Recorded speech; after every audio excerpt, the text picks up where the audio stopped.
Hey everyone, welcome to the bottom of layer 1 of the Ultimate Unsolved Mysteries Iceberg created by Jimboseth. It has taken us 4 videos to get here, which just makes the thought of the complete iceberg being done all the more absurd. This series is probably going to end up between 50 to 70 videos, and then the complete supercut is just going to be like 50 to 70 plus hours, which is crazy to think about. If you're brand new to this series, this iceberg has over 1,000 total entries, and I'll link the playlist with parts 1 through 4 in the description if you haven't watched those yet. It doesn't really matter what order you watch these in, as layer 1 has an amazing mixture of well-known and obscure topics. But before we can begin, we do have a message from today's sponsor.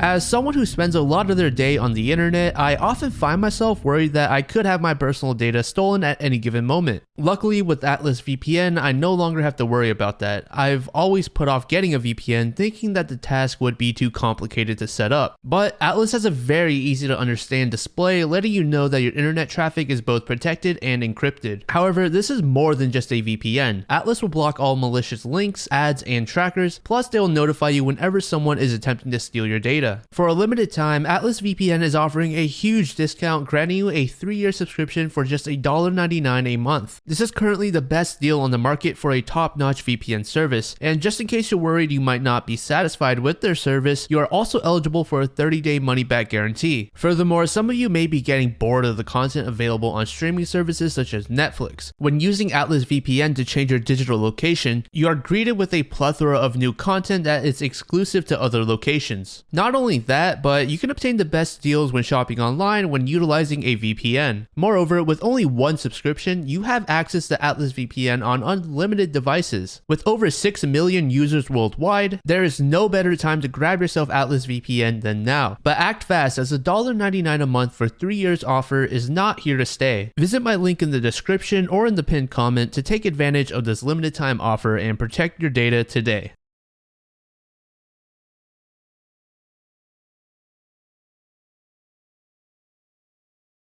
The case of the Walker family is a lesser-known mystery that happened on December 19, 1959 in Osprey, Florida. It involved Christine and Cliff Walker as well as their 2 children, and right out the gate I want to provide a content warning. If you're not comfortable with subjects that involve assaults and minors, feel free to skip to the timestamp on screen.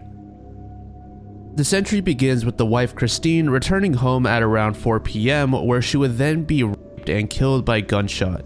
After a little while, Cliff and the 2 children, Jimmy and Debbie, would also arrive at the family farm. The killer would be lurking out of sight from Cliff before ambushing him and taking his life. Afterwards, the killer would shoot Jimmy, who was 3 years old, and then place Debbie in a bathtub full of water before shooting her as well. Debbie was only 1 year old. Police would arrive at the scene and find a cowboy boot covered in blood, a cigarette wrapper, and a fingerprint on the faucet handle to the bathtub. Authorities would interview almost 600 people, but would not be able to use the evidence to lock anyone up, and they also failed to identify a motive in the killings. A serial killer named Emmett Monroe Spencer would confess to the murders, but the county sheriff, Ross Boyer, would discredit the confession and call Emmett a pathological liar. In 2012, the sheriff's office would come to some new realizations. 2 convicted murderers, Perry Smith and Richard Hickok, were trying to sell a stolen car to the Walkers. And it's now presumed that they used the pretense of selling the car to gain entry into the home where they would kill Christine. In December of 2012, Saratoga County investigators exhumed the bodies of Perry and Richard to compare their DNA to the bodily fluids found at the Walker home. After 8 months, the sheriff's office would announce that they failed in matching either of the 2 deceased serial killers' DNA to the DNA found in the Walker's family home. They would also add that the DNA could have been degraded or contaminated over the decades, which would have caused an uncertain outcome. Despite the announcement though, many investigators would say that the pair of serial killers are the most viable suspects. But it should also be noted that based on what the killer or killers stole from the Walkers, the culprit may have had a close relationship to the family for an extended period of time, causing some to believe that it was a family friend or an actual family member that committed the murders.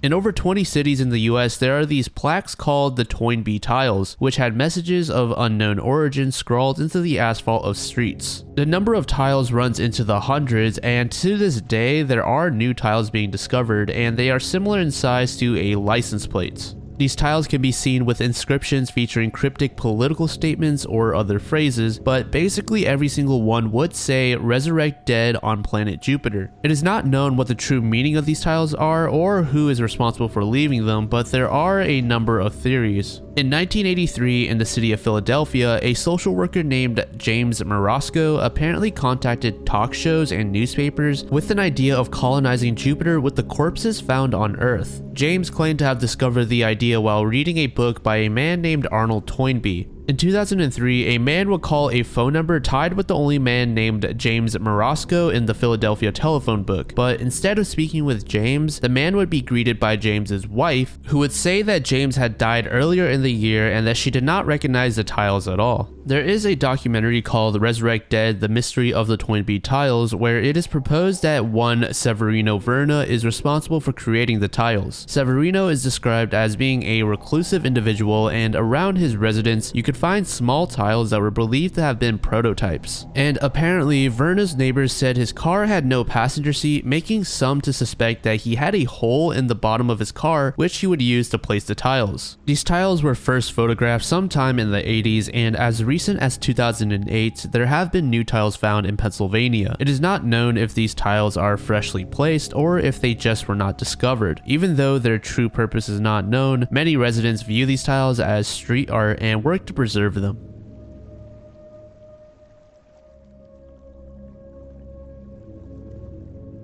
This topic, similar to an earlier one, involves some brief mention of assault and minors, so again, feel free to skip to the timestamp on screen if you don't think you'll be comfortable with that kind of content.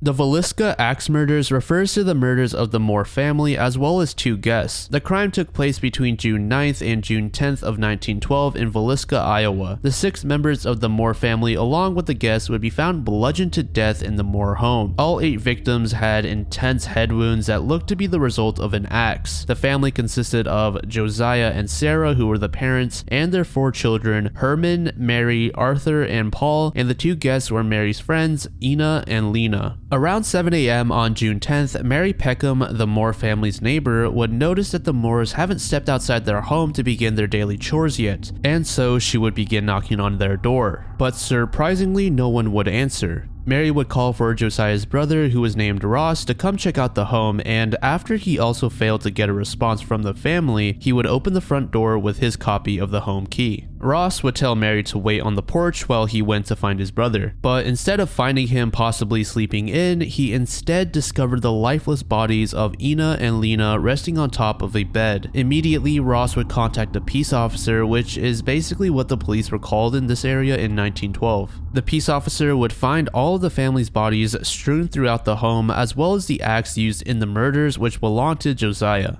Investigators determined that the murders happened between midnight and 5 a.m. and began in the master bedroom where Josiah and Sarah Moore were sleeping. Josiah received the most brutal blows than any of the other victims. It got to the point where his face was so disfigured that you couldn't even locate his eyes. All of the victims except for Lena were suspected of being asleep when they were killed. Investigators believe Lena to have been awake and tried to fight off the killer or killers, as she was found with a defensive wound on her arm. Additionally, her nightgown was found pushed up to her waist along with other evidence, leading law enforcement to speculate that she was SA'd. At the time, Villisca was a pretty tight-knit community with all of the residents knowing each other, so any and all strangers were questioned and suspected of being the culprit. 2 of the leading suspects were Henry Moore and William Mansfield, who were both found to be responsible for past murders that were very similar to the Moore family killings. In the case of Henry Moore, he was convicted of killing his mother and grandmother several months after the incident in Villisca.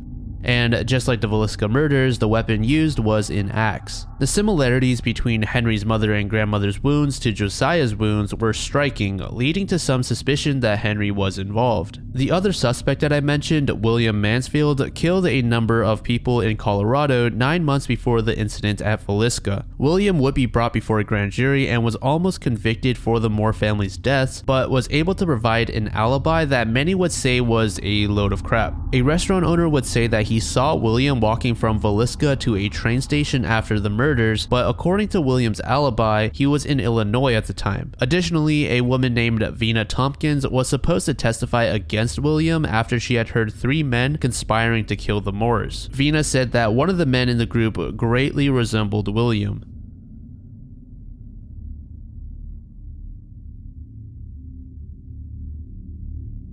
So this entry just really pissed me off when I first watched it. As you can see right now, a man would be jogging on a bridge in London when he comes across a woman and pushes her into the street. The woman was nearly crushed by an oncoming bus, and it's honestly kind of insane that the bus driver was able to miss the woman in that short of a window and still not crash into the vehicles next to him or her. The CCTV footage wouldn't give away any distinct features of the man, making it hard to identify him. Officers would look at over 50 suspects and eventually arrest 3 of them, but they were all eventually released. The suspect would be described as a white man in his 30s with brown eyes and short brown hair.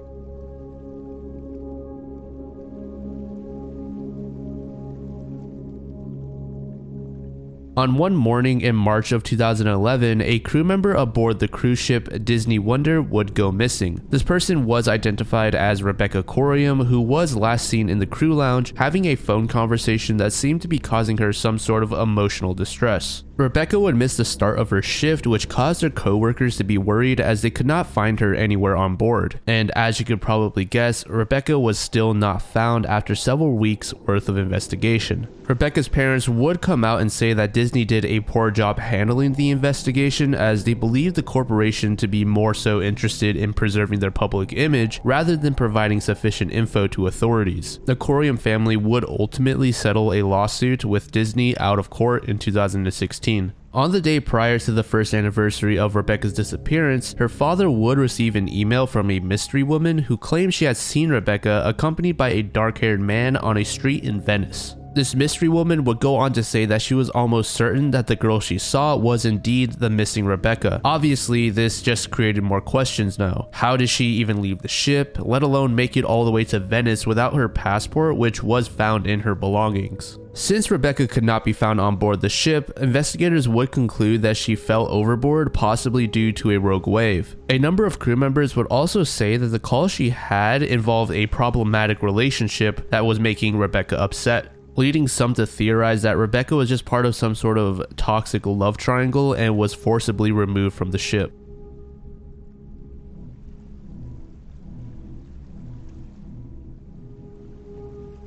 Jumping Frenchmen of Maine is a rare disorder described as an extreme involuntary startle reaction. The name originated from a group of 19th century lumberjacks who exhibited these exaggerated startle reflexes, and while typically the reflex is a jump, all parts of the body are capable of sudden movements. The cause of jumping Frenchman syndrome is unknown, but one theory suggests that it's a genetic condition. For example, an observation found that the syndrome is more so concentrated in the northern regions of Maine, and about 30% of the cases found were in 4 families.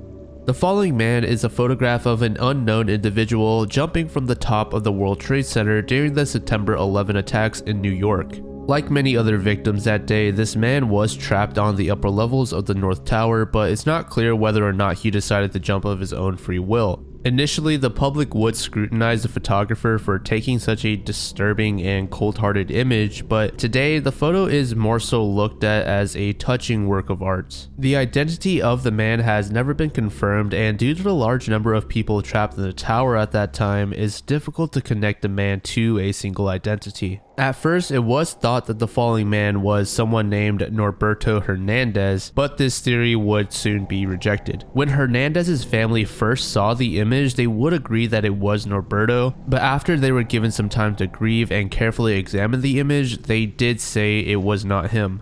Another possible identity for the falling man is Jonathan Briley, who is a tall, slim 33-year-old sound engineer. Jonathan did have asthma, which led some people to speculate he didn't want to go back inside the smoking building and face a torturous path while he did look for safety. So Jonathan did decide to take his life into his own hands and end it on his own terms. Jonathan Briley's family and friends would eventually come across this image, and when they scaled it up to view the clothing, they would say Jonathan wore very similar ones, but they couldn't get a clear enough look at the face to confirm that it was Jonathan Briley.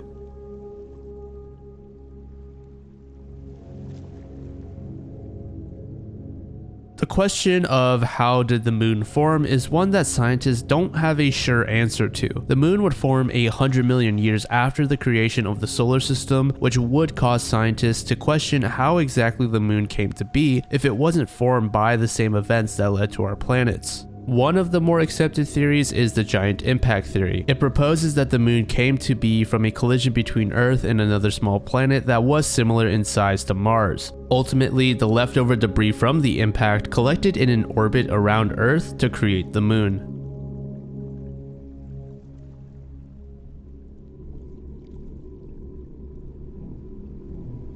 All of you know of the immensely popular video game Minecraft, but some of you may not know of the various lost versions it has. The creator of Minecraft, Marcus aka Notch, had an ambitious vision for Minecraft where it would become playable on a long list of platforms. This list would include systems that you are all familiar with, such as Xbox, PlayStation, etc. But the game was also playable on Windows Phone, Raspberry Pi, Kindle Fire, Xperia Play, and many more. And some of these versions would have gameplay features and bugs that are not seen in the more commonly known ports of the game. The versions of the game that were on more obscure platforms are all lost to time now, and many of the previous updates of Minecraft are only available through old YouTube videos and clips. However, it should be stated that version 1.1.1 was actually recovered by a Minecraft user, which led a couple more members of the community to finding a few more lost versions. The YouTuber MCBYT created a video dedicated to this topic, so if you would like to learn more, definitely check that video out.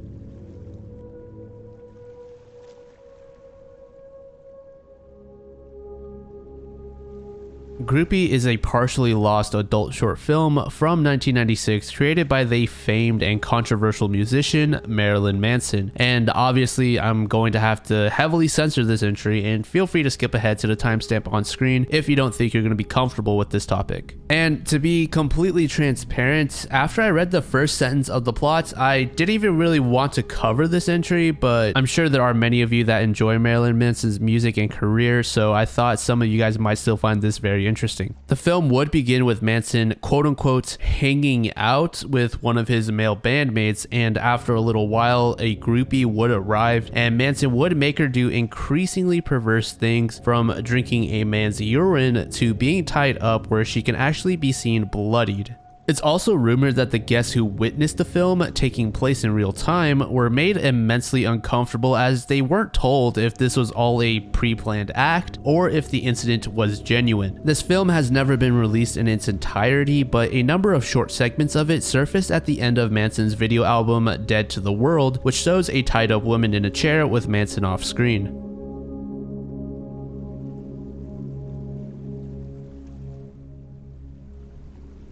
In March of 2015, a YouTube channel by the name of Unfavorable Semicircle would be created. On April 5th of the same year, the channel would begin uploading an excessive amount of videos, all of which having the Sagittarius symbol or some combination of numbers. These titles would later vary somewhat and have single words as their titles. If you search for the channel today and watch some of the videos, you will be greeted with some strange light show of abstract shapes and distorted music. Various internet sleuths would try and piece together the videos, but there aren't exactly any concise explanations for the channel's existence. There are arguments saying this channel is an ARG of some sort, or some sort of art project to express a disturbed mind. Alan Woodward, who is a British computer scientist at the University of Surrey, said that the videos are much too complex for it to be a number station, and it's unlikely that it's a recruitment campaign, as there is no clear announcement or designation to distinguish it.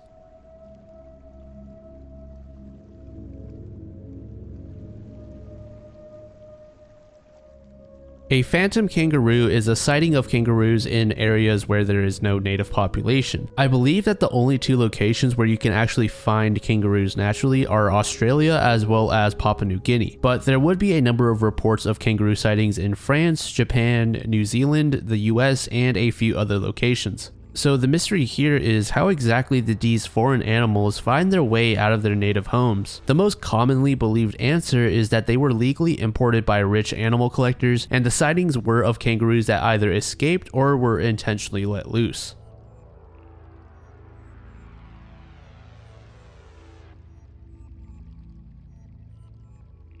The mystery of Selene Delgado Lopez originated in Mexico, and the faces associated with this entry have given many people nightmares, I'm sure. During the 90s and 2000s, a TV channel in Mexico had a segment where they would show the images of various missing peoples. In 2001, a woman known as Selene Delgado would be reported on, and due to the low quality and uncanniness of the image, many people made theories saying that the image was AI generated and Selene did not actually exist. Additionally, this would be the only image used to show Selene, and we know little to nothing about the girl besides the fact that she was 18 when she went missing in Mexico. Investigators would begin digging around trying to find any information they could on this enigmatic girl, but they wouldn't come across anything noteworthy. This just further cemented the theory that Selene Delgado never existed and would birth a string of videos online such as this one.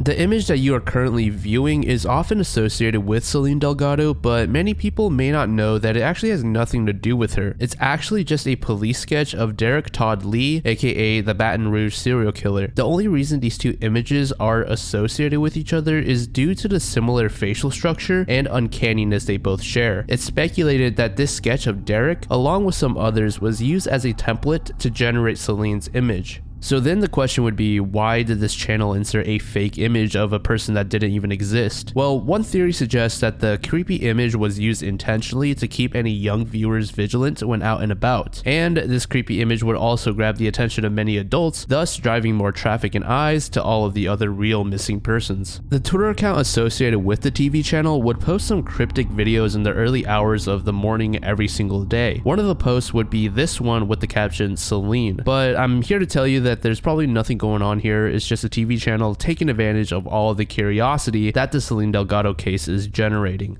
However, this mystery does go a bit deeper. On Facebook, there's an account under the name Selene Delgado Lopez that many people would think was the same Selene from the Missing Persons broadcast. Furthermore, this account was supposedly friends with every single person who clicked on her profile, but it would turn out that she just had her privacy settings adjusted, which hid the ability to add her as a friend. This would then create the illusion that she was already friends with you and you had no option to remove her. It was also proven that it was just mere coincidence that this woman did have the same name. The Selene Delgado Lopez found on Facebook would make a post to explain that she had never gone missing and that she is not the same person shown in the TV broadcast. So in my opinion anyways, I do think the Selene character was all a marketing ploy of some sort to drive traffic to the TV station. But of course, there are many people who believe Selene is a real missing person.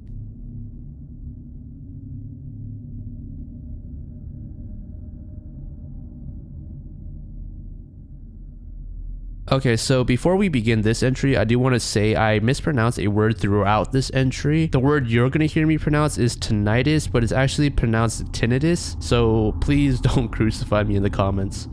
So this entry is a bit more obscure as it leads to a Reddit post where a user is asking for people's internet white whale. And in case you don't know what the term white whale means, it's basically referring to something that someone pursues obsessively with little or no chance of success. One Reddit user under the name of Brock_Lee would mention a TV PSA about tinnitus, which is basically a ringing in your ears that can be both constant or happen in spurts. This user would further explain that the PSA would have been aired around the late 70s to early 80s, and while the narrator was speaking, frosted mannequin heads would flash internal lights, all the while a tinnitus humming would buzz in the background. Another user would say that they remember seeing something similar to what Broccoli posted about, and recall it ending with the following words, "Now they hear it all the time."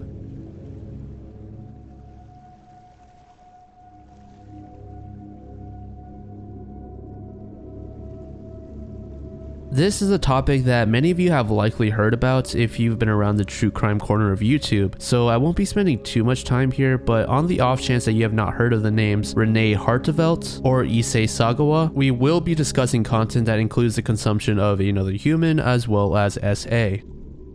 In the summer of 1981 in France, a Japanese student named Issei Sagawa, who was studying abroad at the time, would invite a classmate named Renee Hartevelt to dinner in his apartment. Renee would accept, not knowing that Issei was planning to not only murder her but also consume her flesh. When Renee sat down in Issei's apartment, he would shoot Renee with a rifle before taking an electric knife and cutting off 7 kilos of flesh off of her body. Over the next few days, Issei would cook meals using Renee's flesh and SA Renee's corpse before disposing of it. Issei would make a fatal mistake when getting rid of the body, and authorities would find Renee's body parts inside a suitcase. And upon searching Issei's apartment, police would also discover a tape recorder which was used to record the entire butchery, consumption, and assault of Renee. It's presumed that the tapes are in the possession of French police, and for obvious reasons, these tapes will probably never see the light of day. And I thought this would be a good time to explain something about this iceberg. There have been quite a few comments in past parts asking why X lost media entry is considered a mystery, and just in case you also have that question, it's either because we don't know the whereabouts of the media or we don't know what the actual contents of the media looks like, which is why the creator included various lost media entries into the iceberg.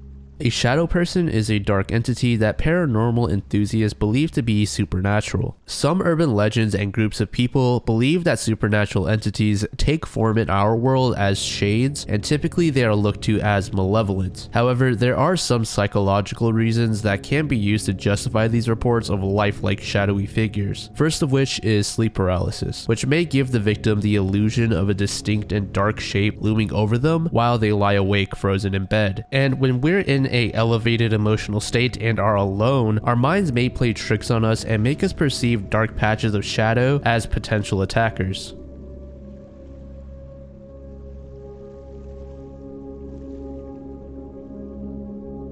This is another topic that many of you are likely to have heard of, so I'll try to get through it pretty quickly. Basically, Schrodinger's cat is a thought experiment where a hypothetical cat is placed inside a closed-off box, and while the cat is inside, it can be considered simultaneously dead and alive, as its fate is linked to a random event that may or may not occur. Until the box is opened up and the cat is observed, it is 100% alive and 100% dead. But obviously in the real world, this is impossible. The cat would have to either be dead or alive. It cannot be both. However, the many worlds interpretation proposes that the cat would split into parallel worlds where one would have a live cat while the other has a dead one, making it both 100% alive and 100% dead. And until we open the box, we don't know what world we are in. So in layman's terms, this is basically like a loot box or gotcha system in any free modern video game. Until you open said box, you don't know what's inside, and technically you could say that X, Y, and Z are all in it while it is still unopened.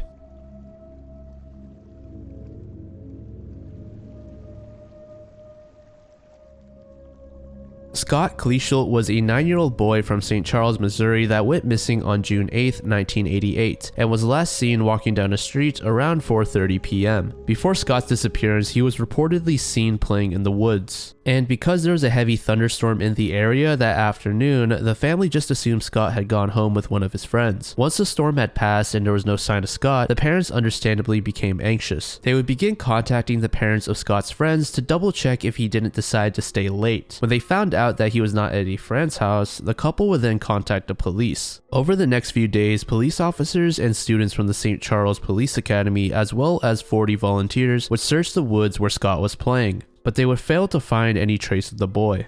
They would then search along the railroad tracks and a number of caves that the boy was known to frequent, but yet again, they would find nothing. Some civilians believed that Scott had drowned in a flash flood on the night of the heavy storm, but authorities and the parents would say that he had been abducted. In January of 2007, investigators would look into a man named Michael Devlin, who was found to have abducted a 15-year-old named Sean Hornbeck and a 13-year-old named William Ownby. Fortunately, both boys were alive when police found them, and today Michael Devlin is serving his life sentence in prison. However, authorities would not be able to link Devlin to Scott Kleeschulte, and the task force assigned to the case was dissolved in October of the same year. There would be a number of other suspects and theories that would gain traction throughout the years, but one that I find very interesting involves a Reddit post from 2016. The title of the post would be called, "To Those Who Have Accidentally Killed Someone, What Went Wrong?" And one of the comments that this post received would generate a lot of speculation that it might be related to Scott. The comment would say the following: "This still haunts me to this day. As kids, we had a hideout in this dirt cliff/cove. There was a neighborhood kid who, in hindsight, was probably mentally handicapped in some way, but to us, he was just the weird kid. 3 of us were headed to our base and found a creepy kid sitting at the top in our quote-unquote guard chair. We yelled at him to get out, and he said something like 'make me' and started lobbing dirt clods and sticks down at us. We all ran around the side to make our way up, and it gets pretty fuzzy here, but all I remember is he fell. I still remember the sound. When we got back down to check on him, he was in a very awkward position with blood coming out of his mouth. We all just freaked out and ran home, and as far as I know, no one has spoken a word of this to anyone. We didn't go back for over a month and never said a word of it between us. This was the 80s, so media wasn't like today. Chances are it got a small article in the newspaper B section. Various internet sleuths would then begin digging through this user's profile and find that they mentioned a TV show which only aired in the St. Charles area where Scott had gone missing. The account was shortly deleted after getting questioned about the confession. The police would be notified about this Reddit post, but they remained adamant that Scott was abducted.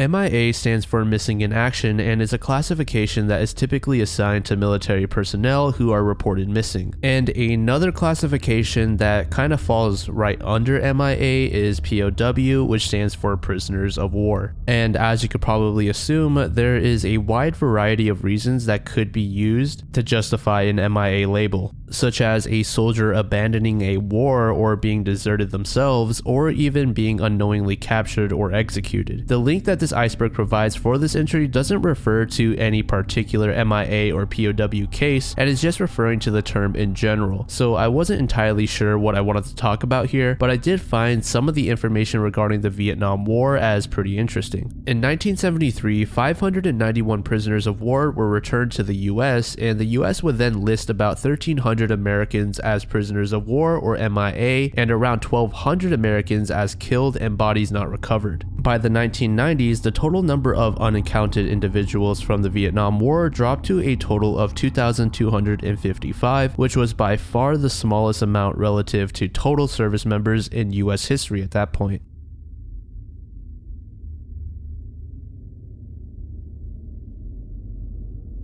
On November 26, 1977, parts of southern England experienced a broadcast intrusion which replaced the original television audio with a voice claiming to represent the Ashtar Galactic Command. The message would instruct the people of Earth to abandon their arms so it could partake in a future awakening and achieve a higher state of evolution. This interruption would last for about 6 minutes before returning to the originally scheduled program. Immediately, the TV station would be bombarded with phone calls from concerned civilians.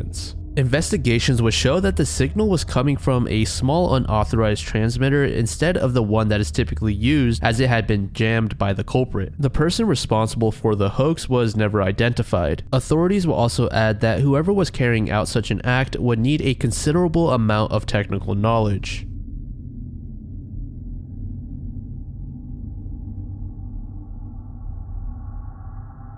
The Tully Monster, aka the Tully Monstrum, is a extinct animal that resided in shallow tropical estuaries about 300 million years ago. Its body almost looks like a slug, its eyes are on its body, and then its mouth is on the end of a trunk-like appendage. The animal just looks so strange. The Tully Monster has been the source of much controversy as its fossil has convinced some scientists that it's a vertebrate, while other scientists say it's an invertebrate. And as of today, it seems like the community is still more or less equally split. In the past, enthusiasts seemed to be more on the side that the animal was a vertebrate, but recently scientists were able to measure the ratio of zinc to copper within the eyes of the Tully Monster and found that it was more similar to that of an invertebrate. But then again, researchers also found types of copper in the eyes that are exclusive to vertebrates. So it seems that the mystery of what the Tully Monster really is still continues.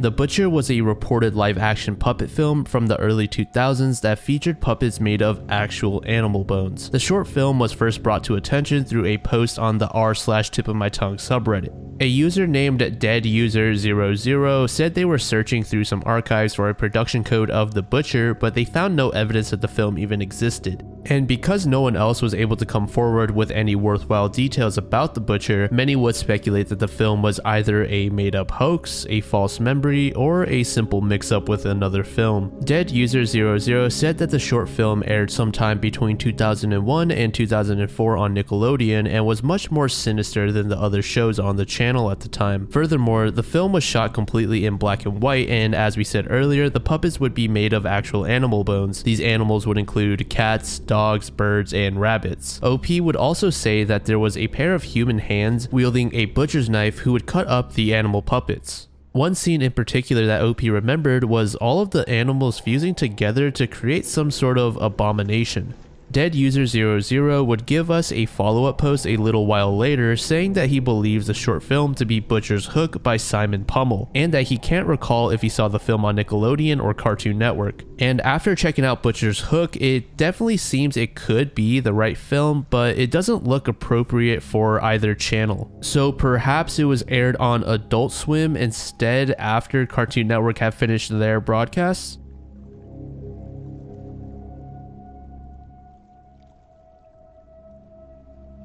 As much as I love the case of the Zodiac Killer, I will try not to spend too much time here as this topic has been covered into oblivion, but nevertheless, it's always an interesting one to revisit. The Zodiac Killer is an unidentified serial killer who has murdered 5 known victims in the San Francisco area in the late 1960s, but the Zodiac does claim to have murdered 37 people through his cryptic letters. In these letters, he would taunt the police as well as threaten to go on killing sprees if the letters were not printed in the newspapers. Many of these letters would also include ciphers that supposedly held critical information in identifying the killer. This was some sort of odd game that the Zodiac decided to play with law enforcement. In one of the letters, the killer would also say he was collecting souls to act as slaves for once he passed away. Being that this is probably the most infamous unsolved mystery in American history, there is an immensely large list of suspects, but to my knowledge, the police have only ever released the name of one of these guys. And that single suspect would be named Arthur Lee Allen. Allen would be reported to have been sighted near the vicinities of a number of the Zodiac killings, but there would be no evidence left behind to convict Allen. Furthermore, Allen was dishonorably discharged from the US Navy in 1958 and was fired from his position in an elementary school after allegations of sexual misconduct with the children. Many of Allen's acquaintances would actually describe the man as well-mannered, but he had a tendency to lash out at women as well as had an odd fixation on children. In 2020, one of the ciphers from the Zodiac was actually solved and said, "I hope you are having lots of fun in trying to catch me. I am not afraid of the gas chamber because it will send me to paradise all the sooner because I now have enough slaves to work for me." Unfortunately, it doesn't seem like the solved cipher has any clues to finding out the culprit's identity, but it's a somewhat relieving feeling knowing that these ciphers aren't a mindless amalgamation of letters and there is real content hidden inside. Perhaps one day some new clues within these ciphers will be uncovered that will lead to the identity of the Zodiac Killer.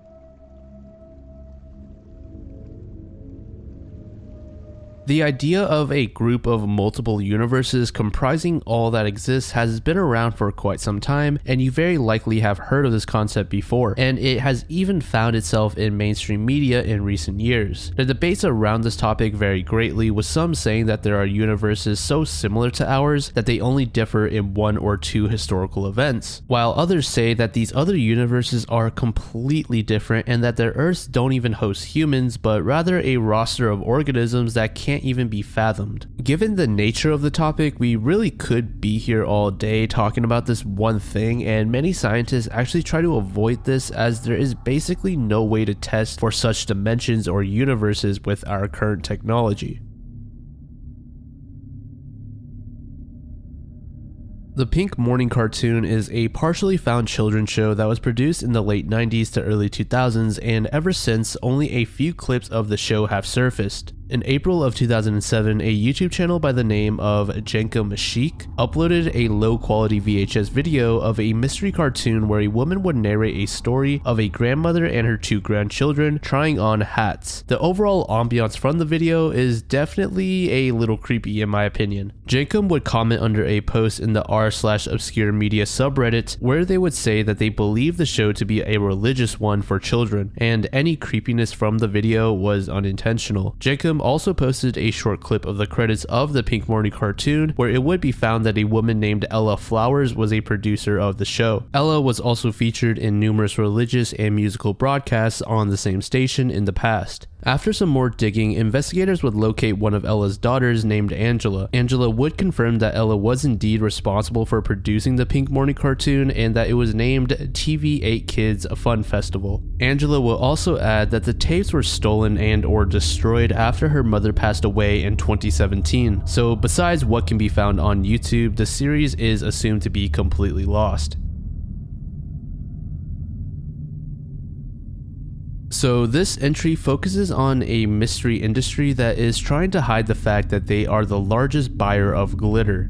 In a New York Times article from 2018, a manager within Glitter X, which is the largest glitter manufacturer in the world, was asked which industry was Glitter X's largest market. The manager will reply by saying that we would never guess who it was and that she herself cannot say who it actually is. Furthermore, the manager said the client does not want anyone to know that the material used in their products is glitter, and that if we looked at the product, we wouldn't be able to tell that glitter was used. Aside from the more obvious theories, people think that this mystery industry could be microtegants, which are explosives, and they also believe processed food, toothpaste, as well as the medical industry can all be possible clients. And obviously the list goes on, but your guess is as good as anybody else's. And something to note is the lady did say that the glitter is visible in the product and that the client does not want it to be revealed that they use glitter, which definitely sparks my curiosity, and I really do want to know who this client is.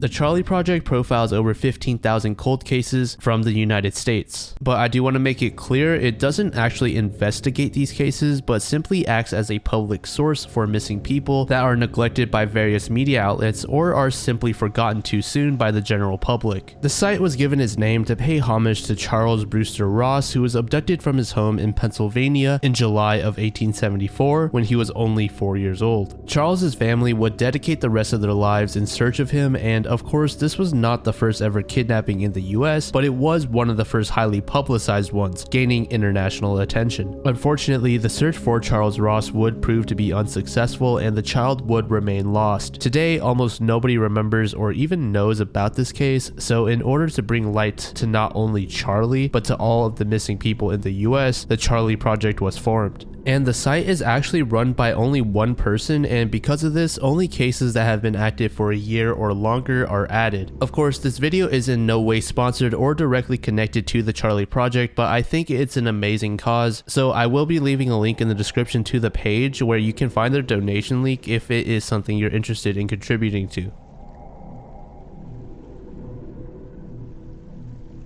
The Somerton Man was an unidentified person whose body was found on the 1st of December 1948 on a beach in South Australia. The man was found lying on his back in the sand with his legs extended and feet crossed. Investigators believe that he had died while sleeping. In his pockets there would be an unused rail ticket, a bus ticket, an aluminum comb, a half packet of chewing gum, an Army Club cigarette packet which contained 7 cigarettes of a different brand, and a quarter-full box of matches. Various witnesses would report having seen the man on the beach around 7 to 8 p.m. the night prior in the same position that police found him in. Another witness would come forward over a decade later in 1959 saying that he saw a well-dressed man carrying another unconscious man on his shoulders along the beach the night before the body was discovered. According to a pathologist, the Somerton Man was of British appearance and thought to be aged between 40 to 50, and he was in top physical condition. All of the labels on his clothing would be removed and he wouldn't carry a wallet or any forms of identification. This would lead some investigators to believe he had taken his own life. During the autopsy, examiners discovered a number of abnormal characteristics. His spleen was about 3 times larger than the normal one. He had gastritis hemorrhaging and extensive congestion in the liver, spleen, and brain. The pathologist, Dr. Dwyer, would find that the man's last meal was a pasty, which is basically a British pastry typically filled with meat and veggies. Furthermore, it would be suggested that poison may have been the cause of death, but the pasty, the meal he had before he died, was not the source of the poison. Besides that, Dr. Dwyer was not able to reach a concise conclusion to the man's identity or cause of death, but he is more or less convinced that the Somerton Man's death was not natural. In a small pocket sewn within the dead man's trouser pockets, there would be a tiny rolled up piece of paper with some Persian words inscribed that would translate to ended or finished. Librarians would say that this phrase and piece of paper specifically are part of the following book. The book's theme more or less conveys a message telling the reader to live life to the fullest and have no regrets once he or she dies.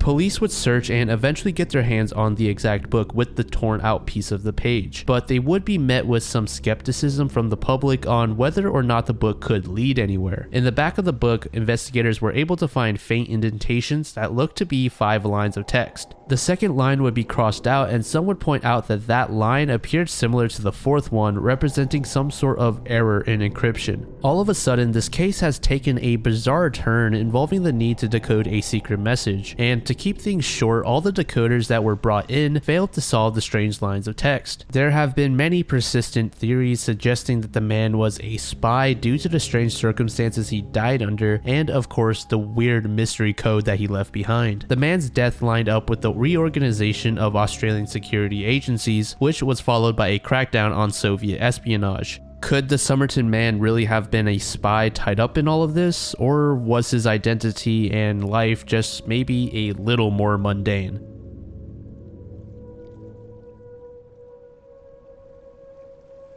This entry refers to a piece of lost media from the popular children's series Sesame Street. Through the lifespan of the show, the producers would tackle a number of life topics such as death, birth, marriage, and much more. In 1992, Sesame Street decided to touch on the subject of divorce, which would result in an episode involving the mother and father of Mr. Snuffleupagus getting a divorce. This episode drew a lot of controversy during production, and the crew members and production team expressed mixed feelings on the contents of the episode. In fact, executive producer Dulcie Singer vetoed the episode's proposal, saying that the show's target audience wouldn't resonate with the message that the episode was trying to convey. The board would first test the episode to a small group of people to get an idea of how the public would react, and after studying the results, they decided to scrap the episode and abandon the idea entirely. And as far as I know, the only screenshot from the lost episode is the one you're currently viewing, where the father can be seen dropping off Alice at her mom's house.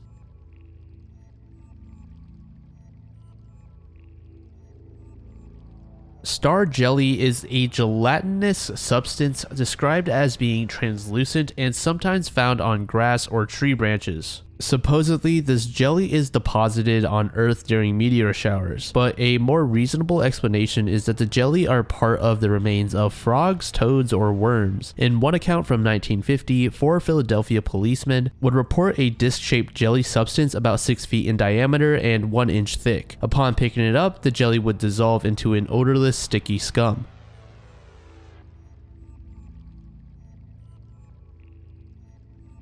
Jodi Huisentruit was an American TV news anchor in Mason City, Iowa, who disappeared in the early morning on June 27, 1995. Jodi would notify her colleagues that she had overslept and that they should expect her to arrive late. However, Jodi would never arrive at work at all that day. When police went to check on Jodi's apartment, they would discover signs of a struggle just outside and believe her to be abducted. Unfortunately, investigators were unable to find the culprit responsible for Jodi's disappearance, and she would be declared legally dead in 2001 without any concrete proof. One of the news station's producers, Amy Kunz, would fill in for Jodi after she had failed to arrive at work at 6 a.m., and around 7 a.m., the staff would contact the Mason City Police. The police would find Jodi's red Mazda Miata in the parking lot, as well as some items that seemed out of place. Her bent car key would be found near her vehicle, as well as some other cosmetic items such as lip balm. Police would recover an unidentified palm print from her vehicle as well. Jodi's neighbors would inform police that they had heard screaming around the time of 4 to 5 a.m., as well as having seen a white van parked nearby with its lights on and engine running. Jodi's family would hire private investigators in September of 1995, as well as receive the help of about 100 volunteers. But no matter how many people were brought on, they would fail to learn anything worthwhile. Police would interrogate over 100 people to try and solve the case, but came out with no promising leads. As for theories, in 1998, a serial rapist named Tony Jackson would confess to his prison roommate that he had killed Jodi and buried her at a farm. Tony only lived about 2 blocks away from Jodi's apartment, but after investigating the location where Tony had said he buried Jodi, police found nothing.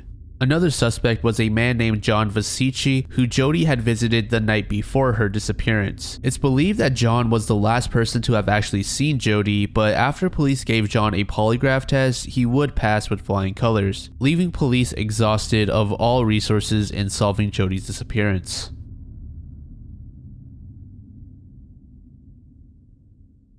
In 2006, famous Australian wildlife expert Steve Irwin, aka the Crocodile Hunter, was fatally attacked by a stingray while shooting a documentary in the Great Barrier Reef. It's presumed that the attack, the aftermath, and the actual moments of Steve's death were all captured on camera due to a rule that Steve imposed, telling the cameramen to never stop recording even if a situation went bad. The reason he set this rule was because he believed the genuine danger from the wildlife encounters were what gave his documentaries an edge over others. While Steve was swimming over top of a stingray, it struck him in the chest multiple times, puncturing his heart. Steve's crew would immediately drag him out of the water and rush him to shore. While on board the 75-foot yacht, one of Steve's colleagues would perform CPR on him, and another would be recording every second that passed.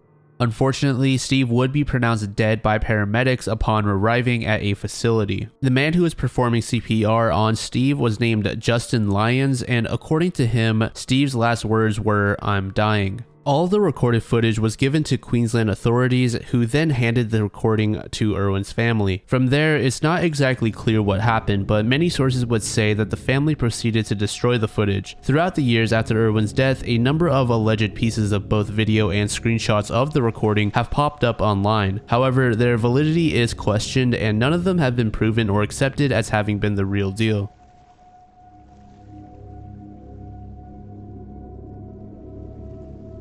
William Shakespeare has captivated people on an international scale with his stories. Regardless of how much you know of the man himself, you likely have at least heard of one or multiple of his tales. But one thing about William that historians are not certain of is his date of birth. It's known that Shakespeare was born in England in April 1564, but the exact date of his birth was never recorded. William's birthday is, however, most commonly celebrated on the 23rd of April, which is also the date of his death, which was in the year 1616.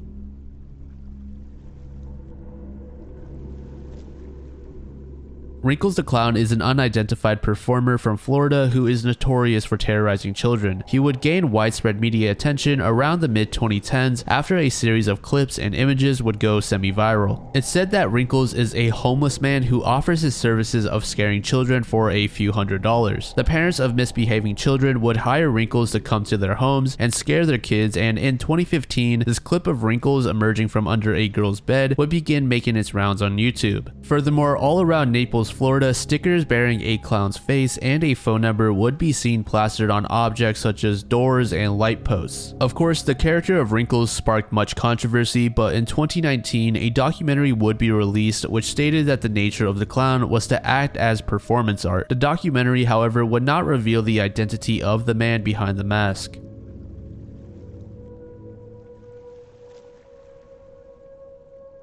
I don't want to spend too much time on this entry as it just becomes much too large, existential, and abstract, I guess you could say. And the title of the entry pretty much speaks for itself. We don't really have any widely agreed upon idea as to what the fate of the universe is, but there are a couple theories that involve the universe either tearing itself apart or collapsing in on itself.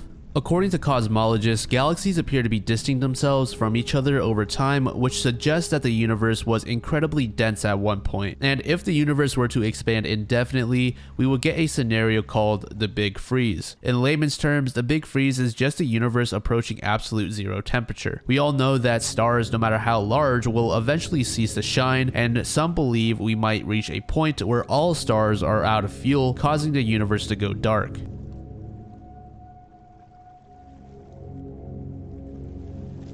Tasmanian tigers are an extinct carnivorous marsupial, however there have been over 7,000 reported sightings in recent years. The last known Tasmanian tiger died in captivity in an Australian zoo in 1936, and the species was then declared extinct. Most, if not all, of the reported sightings have been near or in Australia, and there are zoologists out there who are actively searching for these tigers to test its DNA and compare it to that of a Tasmanian tiger.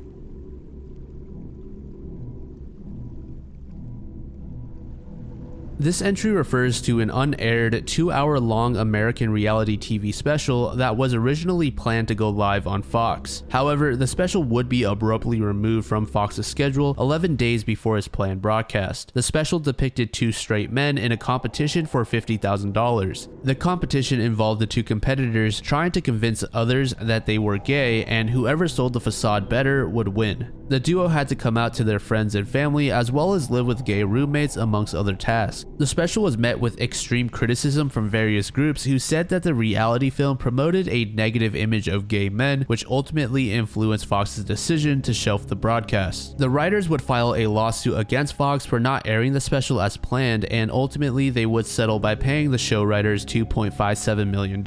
Not a single thing has surfaced from the special, and it likely will never see the light of day due to the controversy it could spark.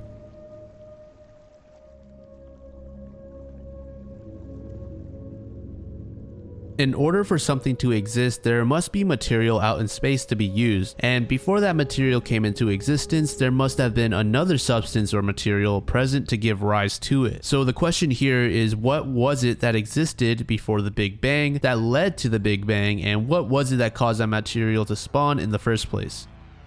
The very first particles of any kind were protons and neutrons, and according to scientists, these came to be 1/10,000th of a second after the Big Bang. And before that, there really was no material in any sense that we are familiar with in existence. However, according to experts, we can date back a bit further, but we would be diving headfirst into speculative physics. One hypothesis says that there were very short-lived elementary particles that served as building blocks for protons and neutrons. This explanation gets very convoluted, as many of these science entries do, but basically it says that even if it seems that there is nothing but empty space-time, there is actually immense amounts of activity in the form of energy fluctuations. These fluctuations would then spawn particles.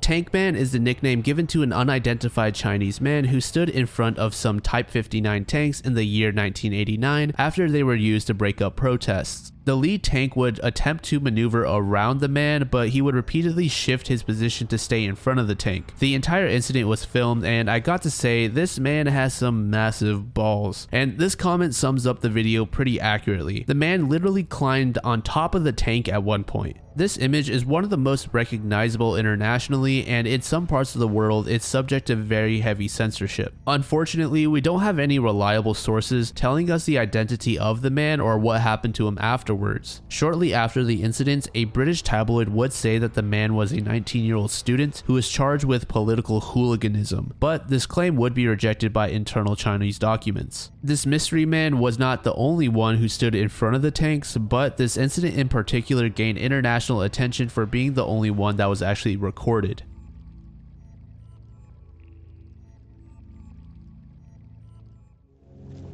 Mantis Man is a 7-foot-tall cryptid that was reported in New Jersey, and I'm very sorry if I butcher this name, but apparently they were sighted near the Musconetcong River. And obviously this creature derived its name from its resemblance to a praying mantis. Now, if you've been here for the previous parts of this iceberg, you know I'm kind of hard on these cryptid entries, and unfortunately this one is kind of ridiculous in my personal opinion. Some people would claim that the Mantis Man was an experiment gone wrong or a mutation in some sort of breeding situation. Then there are some people who think it's some sort of stranded alien lost in the woods.